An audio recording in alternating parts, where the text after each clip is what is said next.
PDN Kampus Jatinangor dalam keadaan aman dan tertib. Selanjutnya siap dikunjungi. Lanjutkan. Lanjutkan.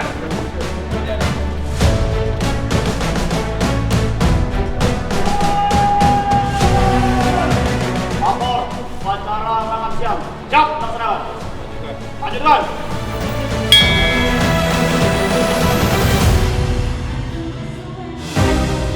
Upacara makan siang telah dilaksanakan. Laporan selesai. Organ. Kecerdasan intelektual itu penting, tetapi pembangunan karakter tidak ada yang mengalahkan. Karena pada akhirnya kesuksesan kita ditentukan oleh karakter, integritas, dan keunggulan untuk bisa menghadapi segala tantangan.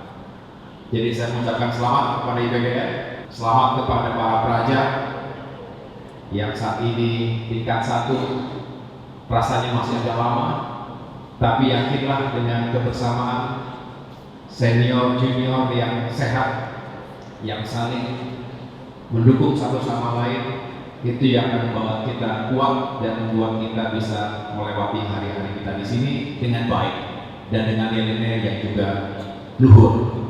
Semoga sukses.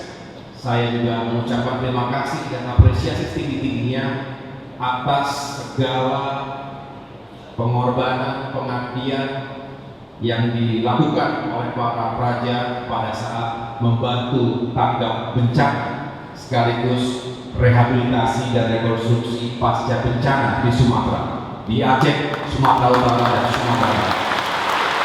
Kalian yang pertama datang dan paling terakhir keluar dari daerah bencana. First in, last out. Itu sesuatu yang sangat-sangat luar biasa. Di tengah-tengah kesulitan, kalian justru hadir. Dan itulah sejatinya pengabdian, pelayanan. Ingat tridharma pendidikan atau perguruan tinggi, ada pendidikan, ada penelitian, tapi ada pengabdian masyarakat. Dan tidak ada yang lebih tinggi dari pengabdian untuk masyarakat yang kita cintai. Terima kasih, sukses untuk semuanya. Sampai ketemu lagi nanti.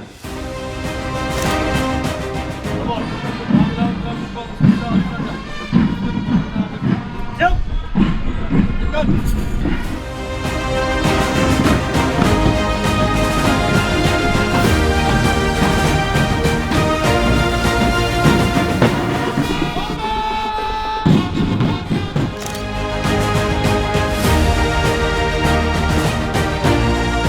Selamat datang Menteri Koordinator Bidang Infrastruktur dan Pembangunan Kewilayahan Republik Indonesia.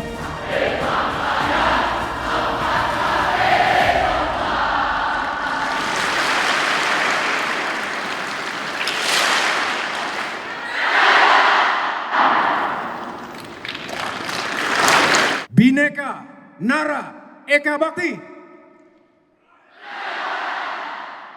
Tepuk tangan untuk kita semuanya. Bhinneka berarti bermacam-macam, berbeda-beda, beragam. Nara sumbernya, asalnya, latar belakangnya. Eka satu, bakti, pengabdian. Dari manapun kita berasal, apapun identitas kita, suku, agama, ras, etnis, kita bersatu untuk bersama-sama mengabdi untuk Indonesia. Saya rasa ini sesuatu yang mulia dan harus kita jaga sampai kapanpun. Saya ingin menyampaikan sebuah pesan yang juga berlaku untuk diri sendiri. Kami-kami yang saat ini sedang mengemban amanah di pemerintahan, di Kabinet Merah Putih, di bawah kepemimpinan Bapak Presiden Prabowo Subianto, juga tentu memiliki kepentingan untuk senantiasa menyiapkan sumber daya manusia yang unggul, yang memiliki kapasitas dan juga integritas untuk bisa memimpin negara kita hari ini dan ke depan. Dimulai dari yang paling dasar, dari lembaga pendidikan, dari institut pemerintahan dalam negeri, IPDN, yang sama-sama kita cintai dan banggakan. Saya ingin pertama memberikan dorongan kuat sekaligus juga ini harapan kami agar IPDN senantiasa bisa menjalankan Tridharma. Tridharma yang seringkali kita suarakan, yaitu melalui pendidikan dan penelitian, tapi juga pengabdian masyarakat. Tadi sudah saya sampaikan di ruang makan, ini yang sangat berharga. Karena hari ini masyarakat kita benar-benar ingin melihat karya sekaligus pengabdian yang langsung berdampak pada mereka.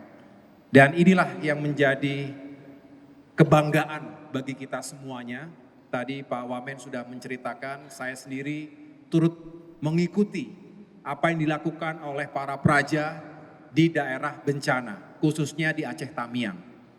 Dan ini adalah sebuah bukti nyata bahwa para praja siap diterjunkan kapanpun, dimanapun dalam kondisi yang sulit sekalipun. Tepuk tangan sekali lagi untuk para praja. Sekaligus terima kasih dan penghargaan setinggi-tingginya dari kita semua. Melihat dedikasi, kerja keras, pengabdian juga pengorbanan, baik di masa tanggap bencana maupun pada saat rehabilitasi dan rekonstruksi pasca bencana. Kita hari ini menghadapi sebuah krisis yang serius, yaitu krisis iklim. Pemanasan global terjadi. Dan ini berdampak pada kehidupan masyarakat sedunia, bukan hanya Indonesia.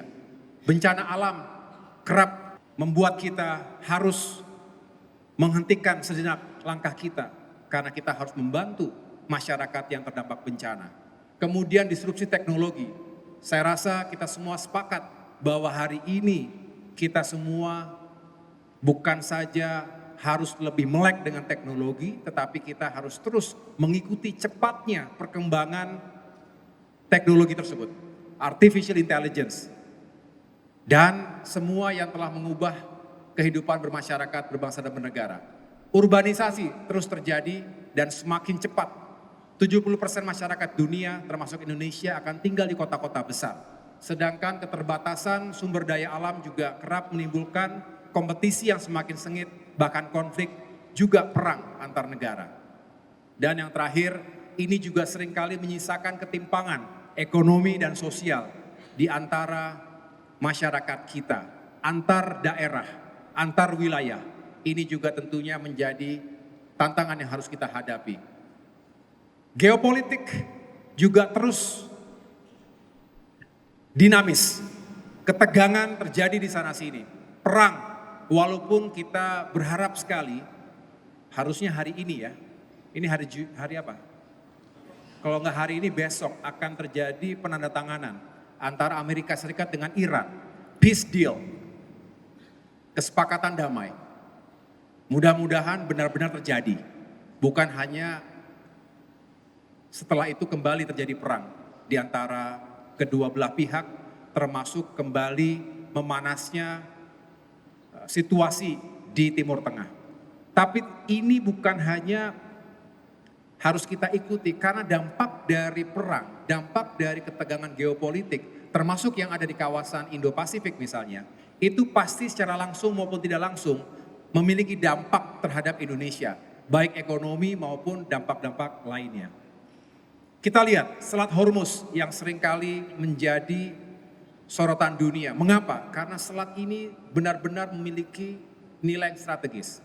Jadi ini tidak bisa dianggap sepele. Itulah mengapa kalau kita menyerukan perdamaian dunia, stabilitas internasional termasuk di kawasan kita.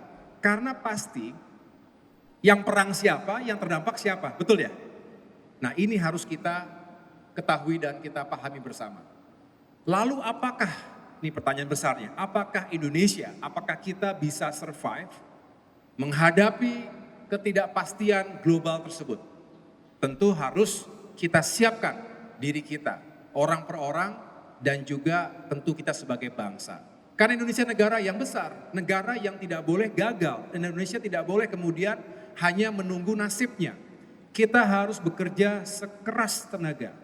Dan Indonesia kembali memiliki banyak peluang yang harus kita optimalkan untuk kemajuan bersama. Artinya, ke depan Indonesia itu menjadi tanggung jawab generasi milenial dan generasi Z. Saya ingin tanya berikutnya, lalu kapasitas seperti apa yang dibutuhkan untuk mengelola sumber daya alam tadi, termasuk bagi para lulusan IPDN nantinya, agar benar-benar bisa diwujudkan menjadi kesejahteraan bersama tadi. Baik, izin menjawab Pak. Menurut saya ada dua hal selain dari kapasitas akademik dan non-akademik. Kalau dari segi akademik adanya pengetahuan dengan apa yang kita kelola atau kita pegang, dan dari non-akademik atau dari segi perilaku dan sifat, sama saja ketika kita memiliki potensi yang besar tetapi tidak digunakan dengan sebaik mungkin. Apalagi sebagaimana kita ketahui bahwa Indonesia sekarang sedang darurat korupsi, sama saja ketika kita memiliki potensi contoh nikel yang tinggi, tetapi kita mengizinkan adanya tambang ilegal sehingga seharusnya pendapatan itu masuk ke kantong Indonesia malah keluar dan jadinya tidak efektif untuk digunakan kepada daerah sendiri. Seperti itu, Luar Pak. biasa, tepuk tangan. Terima kasih. Saya rasa bonus demografi tidak akan terlalu berarti ya nilainya tanpa membangun kompetensi, kapasitas diri, dan tadi disebutkan integritas. Jangan sampai cerdas, pintar, tetapi tidak punya karakter yang baik. Ini berbahaya justru. Dan IPDN saya rasa sebagai salah satu institusi yang juga menghadirkan keseimbangan, balance antara kecerdasan intelektual, tapi juga karakter, integritas yang baik. Di samping tentunya kesiapan jasmani yang prima agar siap menjalankan tugas. Jadi produktivitas akan sangat ditentukan oleh kesiapan kita. Selama 10 tahun ke depan, kita ingin menambah 69,5 gigawatt. Dan 70 sekian persennya berasal dari energi baru terbarukan. Kita punya air, kita punya angin, kita punya matahari artinya solar panel. Lalu juga bisa memanfaatkan panas bumi, geotermal, dan ada kemungkinan kita juga mencoba untuk menggunakan energi bersih dari tenaga nuklir. Lalu kita juga ingin memastikan bahwa infrastruktur itu meningkatkan kualitas hidup masyarakat. Tadi kita bicara rumah, 10 juta orang, 10 juta keluarga masih belum punya rumah sendiri dan banyak yang kondisinya kurang baik, kurang layak. Ini harus menjadi prioritas. Nah, sekarang kita bicara pertumbuhan ekonomi, konektivitas. Berkali-kali saya mengatakan konektivitas. Negara kepulauan berbeda dari negara kontinental. Kita harus membangun semua dengan sama baiknya. Di darat, di laut, di udara. Dan sekarang kita mengembangkan kereta. Sebagai bandingan, negara Jepang itu per 1.000 orang ada 0,16 km per 1.000 orang rel kereta. Sebagai bandingan Indonesia hari ini 0,02 km per 1.000 orang. Jadi masih tertinggal. 7.000 km adanya lebih banyak di Pulau Jawa, sebagian di Sumatera. Oleh karena itu, ke depan kita ingin mengembangkan rel kereta, termasuk Trans Sumatera, Trans Kalimantan, dan Trans Sulawesi. Mengapa? Karena bukan hanya untuk mengangkut orang, tapi juga untuk komoditas. Ini penting sekali, logistik. Kalau tidak, kita terlalu berat menggunakan jalan. Sedangkan setiap tahun, Pak Wamen, kita mengeluarkan 43, 46 sampai dengan 46 triliun rupiah hanya untuk preservasi jalan. Jalan-jalan lubang, jalan-jalan hancur. Untuk jalan nasional itu 95% statusnya siap. Betul ya Pak Najib ya? Sedangkan begitu tingkatan provinsi, jalan provinsi 70% siap. Begitu kabupaten kota 50% kondisinya. Sehingga ini menyebabkan waktu tempuh dan tadi konektivitas terhambat. Oleh karena itu kita fokuskan selain kereta tentunya tetap jalan, dan kita juga fokus untuk membangun kapasitas transportasi maritim dan penerbangan. Ketahanan lingkungan, saya tidak ingin lebih lama karena tadi sudah saya bahas, lingkungan kita harus kita jaga. Tidak boleh pertumbuhan ekonomi dengan mengorbankan daerah kita. Kita boleh mencoba mengeksplorasi tanpa mengeksploitasi berlebihan. Karena sumber daya alam kita juga ada batasnya. Dan kita tidak boleh merusak karena pada akhirnya itu yang akan menjadi bencana bagi anak cucu kita. Terakhir terkait dengan pemerataan pembangunan kewilayahan, kita tahu bahwa di sana sini masih terjadi ketimpangan. Oleh karena itu, melalui program transmigrasi, melalui program pemerataan pembangunan melalui infrastruktur yang berkelanjutan, kita berharap daerah-daerah di Indonesia tidak ada yang terlalu tertinggal jauh. Baik, Bapak Ibu sekalian, teman-teman, adik-adik yang saya cinta dan banggakan, pada akhirnya inilah yang ingin kita lakukan. Kita ingin tata kelola pemerintahan untuk bisa menghadirkan pembangunan yang berdampak. Dan itu dibutuhkan sumber daya manusia yang unggul dan berkualitas. Ini pesan yang selalu saya sampaikan di akhir, mimpi besar. Dream big, selalu punya mimpi besar. Tapi selalu siap untuk bekerja keras. Dan never ever ever give up. Jangan pernah menyerah. Jangan pernah takut kalah, jangan pernah takut gagal. Hadapi itu semuanya, itulah yang akan membuat kita tumbuh. Hanya dengan karakter yang unggul tadi, kita bisa melewati semua badai dan semua tantangan. Terima kasih, semoga sukses. Bersama kita membangun Indonesia yang lebih baik.